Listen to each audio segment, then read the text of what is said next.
हरे कृष्णा। राधे राधे। आप सभी महिलाओं को, माताओं को, बहनों को आने वाली करवा चौथ की बहुत बहुत शुभकामनाएं।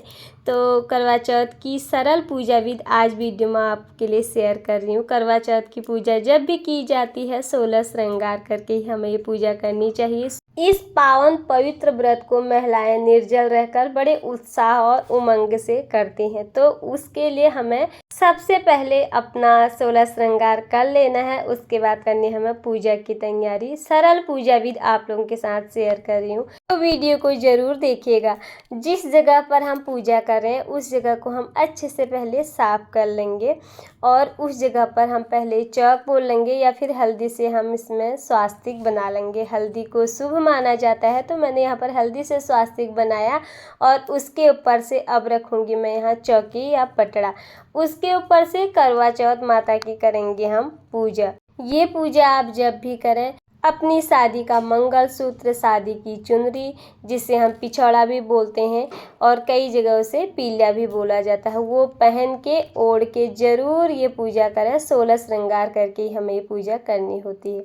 तो चौकी के ऊपर हमें लाल या पीले रंग का वस्त्र बिछाना है। माता की पूजा है तो मैंने यहाँ पर लाल रंग का ही प्रयोग किया है, लाल रंग का वस्त्र बिछा लिया है। अगर आप परिवार में बहुत सारे लोग हैं या एक साथ पूजा करते हैं तो आपको एक ही चौकी लगानी है और उसी पे माता करवा की हमें पूजा करनी है। अगर आप अकेले भी पूजा कर रहे हैं तो यही विधि रहेगी, अगर आप परिवार के साथ पूजा कर रहे हैं तब भी यही विधि रहेगी। तो करवा चौथ की पूजा में गेहूं का ज़्यादा प्रयोग किया जाता है। आप चाहे तो चावल भी ले सकते हैं, मैं यहाँ पर गेहूँ का प्रयोग कर रही हूँ और मैं यहाँ पर गेहूँ से अष्टदल कमल बनाऊँगी और यहाँ पर करूँगी कलश की स्थापना। अगर आप लोग कलश की स्थापना करते हैं तो इस तरह से करें, अगर नहीं करते हैं तो फिर आप इसको स्किप भी कर सकते हैं। कलश के कंठ पर हमें एक कलावा रूपी वस्त्र बांध लेना है और इस पर स्वास्तिक बना लेना है।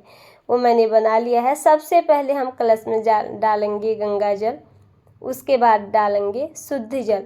कलश को हमें कंठ तक जल से भर लेना है, साफ और शुद्ध जल ही कलश में डालना है। मैंने आपको कलश की स्थापना कैसे की जाती है उसकी वीडियो अलग से अपलोड बहुत सारी कर रखी है। तो कलश में जो भी सामग्री डाली जाती हो वो हम डाल देंगे। हल्दी की गांठ, सुपारी, सिक्का और लौंग, इलायची ये सब कलश में डाली जाती हैं और फिर हमें कलश की स्थापना करनी होती है। कलश के ऊपर से आप 5 पल्लव लगा सकते हैं, अशोक के, आम के, पान के और कोई भी वट वृक्ष के पल्लव हमें लगाने होते हैं। यहाँ पर मैंने अशोक के पल्लव लगाए हैं, उनमें भी रोली से तिलक कर दिया है पल्लवों के ऊपर भी। और उसके ऊपर से रख दिए हैं गेहूँ, उसकी जगह आप चावल भी रख सकते हैं। यहाँ पर आज मैं दीप कलश की स्थापना करूँगी, इसके ऊपर से दीपक रखकर उसे प्रज्वलित करूँगी। आप चाहें तो श्री कलश की भी स्थापना कर सकते हैं, जिसमें नारियल रखा जाता है उसे श्री कलश बोला जाता है और इसे दीप कलश कहा जाता है। थोड़े से गेहूं का आसन देंगे। माता करवा चौथ की फोटो को हम यहाँ पर विराजमान करेंगे। अगर आपके पास कैलेंडर है तो उसमें भी आप पूजा कर सकते हैं। कैलेंडर में, पुराना कैलेंडर में पूजा नहीं की जाती है, हर साल हमें नया लाना होता है। तो इस तरह से फ़ोटो या कैलेंडर जो भी हो आप उसमें पूजा करें।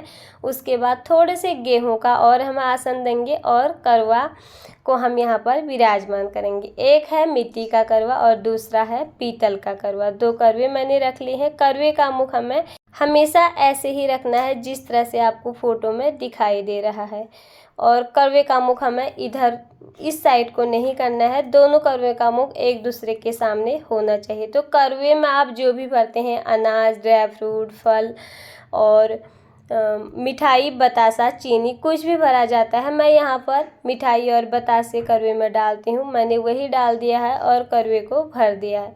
करवे के ऊपर ढक्कन रख के उसे रख दिया जाता है। ये करवा माता पार्वती के नाम से होता है। उसके ऊपर से भी हमें मिठाई रख देनी होती है। कई लोग इसमें दीपक भी रखते हैं और मैं इसमें रखती हूँ ऊपर से दक्षिणा। इसे हम माता का करवा मानते हैं। तो ये है हमारा अपना करवा जिसे हम जल भरते हैं और इसको देते हैं चंद्रमा को अर्घ्य रात में। इसको भी हम कंठ तक जल से भर देंगे और दोनों करुओं में, उनके कंठ में हम रोली, जिसे हम कलावा रूपी वस्त्र कहते हैं, उसे भी बांध देंगे। तो जो हमने जल भर के रख दिया है, इसे हम रात को चंद्रमा को अर्घ्य देंगे और इसको भी हम यहाँ पर ढक के रख देंगे। कई लोग इसमें ऊपर से दीपक भी प्रज्वलित करते हैं, तो मैंने यहाँ पर दीप कलश की स्थापना कर दी है। अब इसमें दीपक प्रज्वलित करने की ज़रूरत नहीं है।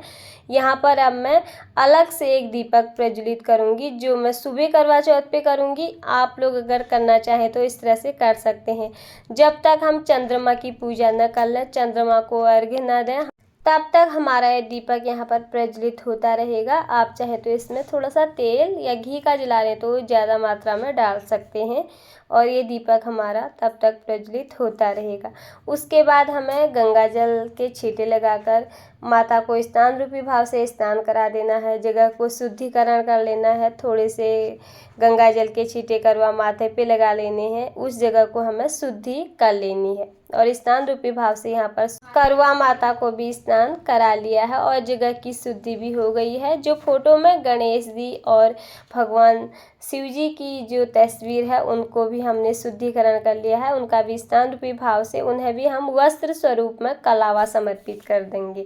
अगर आप जनेऊ लाए हैं तो वो भी गणेश जी को ज़रूर समर्पित करें। उसके बाद जनेऊ ना हो तो फिर आप कलावा को 7 बार लपेट करके उसका जनेऊ बनाकर उन्हें समर्पित कर सकते हैं। उसके बाद हम लगाएंगे यहाँ पर रोली चंदन से तिलक।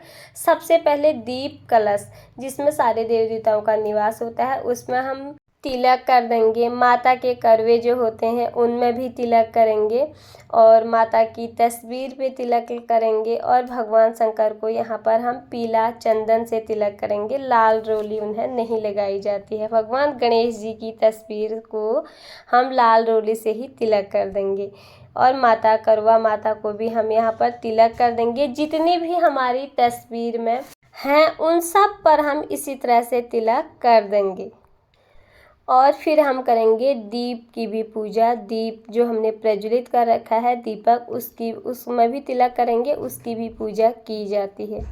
देखिए, करवा चौथ का व्रत हम सुहागिन स्त्रियों का होता है, जो अपनी पति की लंबी आयु और उज्जवल भविष्य और खूब सुख समृद्धि तरक्की के लिए व्रत हम करते हैं।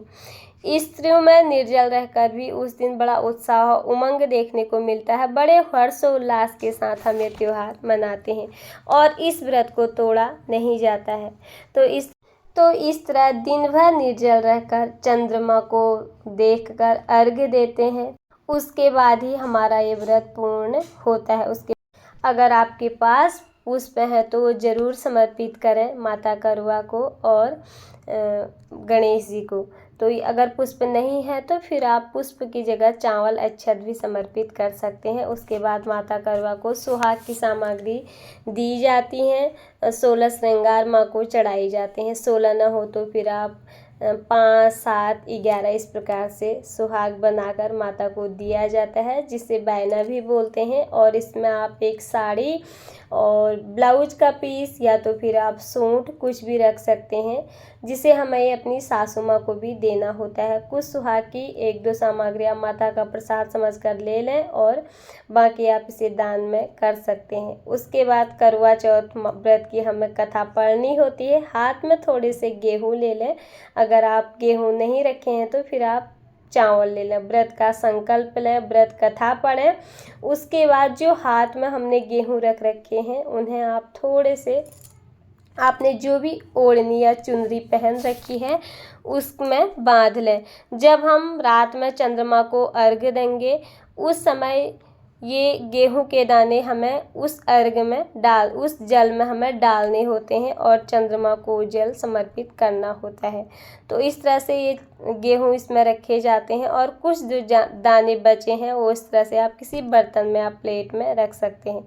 उसके बाद करवा चौथ की पूजा में बतासे, जिसमें चंद्रमा की पूजा होती है, उनका भोग लगाया जाता है। कोई भी घर में पूरी पकवान खीर बना के आप भोग लगाएं।